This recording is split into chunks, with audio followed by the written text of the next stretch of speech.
Bismillahirrahmanirrahim. Assalamualaikum warahmatullahi wabarakatuh. Alhamdulillah, teman-teman sekalian, insya Allah dirahmati Allah Subhanahu wa Ta'ala. Balik lagi bersama saya Abdul Fatih, dan tentunya di channel saya sendiri. Pada pagi hari ini, teman-teman sekalian, saya akan coba melanjutkan dari video yang kemarin ya, teman-teman sekalian. Jadi insya Allah saya akan membuat beberapa video yang berkesinambungan ya. Artinya hashtagnya fitrah, artinya gitu ya.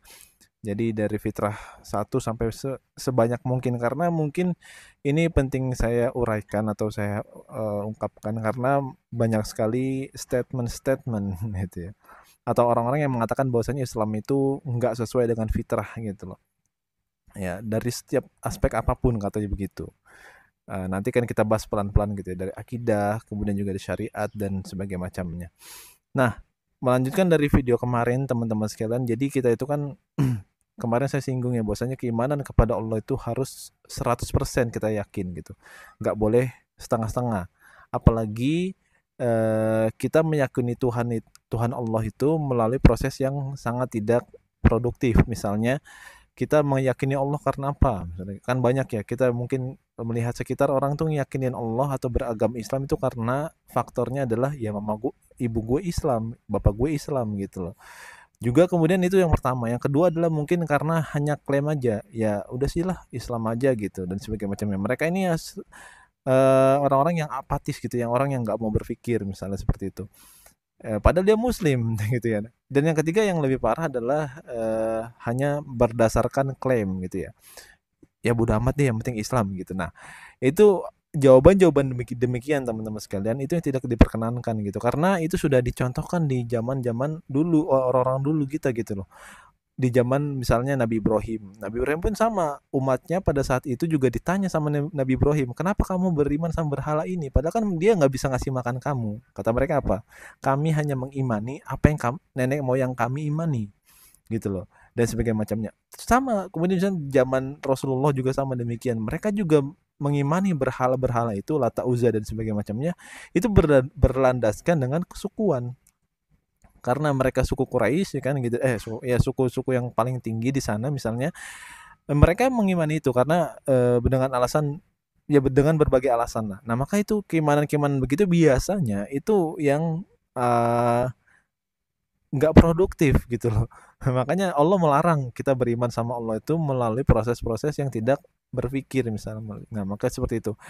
Karena banyak teman-teman sekalian fakta yang terjadi ketika kita bertanya sama teman-teman kita sekitar gitu ya. Mereka, kenapa kamu yakin sama Islam? Mereka jawabannya tuh bolak-balik gitu loh dan semacam. Maka Islam itu Allah seolah-olah ingin mengatakan bahwasanya kamu beriman sama saya harus melalui proses berpikir gitu. Nggak boleh dari hal yang lain, apalagi dari misalnya perasaan gitu ya. Nah itu yang sangat sangat apa?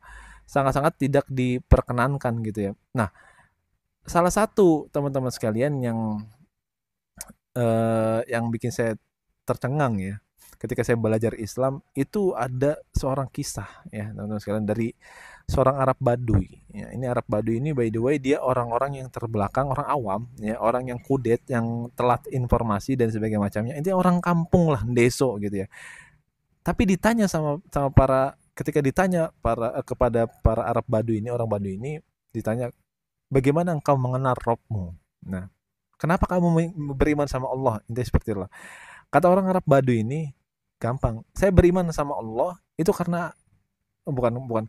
Saya beriman sama Allah itu, saya yakin sama Allah melalui tai onta ini, kotoran onta ini. Duh, kaget. Sontak kaget kan para sahabat pada saat itu.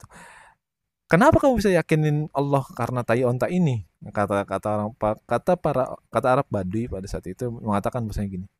Tai onta ini nggak mungkin ada di sini kalau nggak ada ontanya. Gitu. Jelas. Nah, itu hal yang sederhana tapi itu mengajarkan kita untuk sangat berpikir teman-teman sekalian. Kita nggak mungkin ada di muka bumi ini kalau nggak ada yang ciptain gitu loh. Kita nggak mungkin ada di alam semesta bumi ini kalau nggak ada yang desain. Siapa dia yang desain itu? Nah itu akan kita coba bahas nanti di video selanjutnya ya teman-teman sekalian. Nah, maka kesimpulan adalah untuk pagi hari ini, eh, kita jangan boleh beriman sama Allah tuh menggunakan hal-hal lain kecuali daripada berpikir ya teman-teman sekalian ya. Karena kalau kita menggunakan hal lain itu biasanya itu nggak produktif dan juga itu nggak diperkenankan oleh Allah. Nggak diperkenankan karena kenapa? Kalau seandainya kita beriman sama Allah melalui hati, perasaan, itu kadang berubah teman-teman sekalian. Kita kadang sometimes kita bisa suka sama sesuatu, sometimes pun kita bisa benci sama sesuatu itu. Maka nanti kalau kita seandainya kan beriman sama Allah yakin ya, yakin dari hati misalnya. Itu nanti bakal kalau keadaannya enak dia bakal wah baik banget. Tapi kalau keadaannya nggak enak jahat banget nih Tuhan nih. Dan seperti itu ya teman sekalian ya.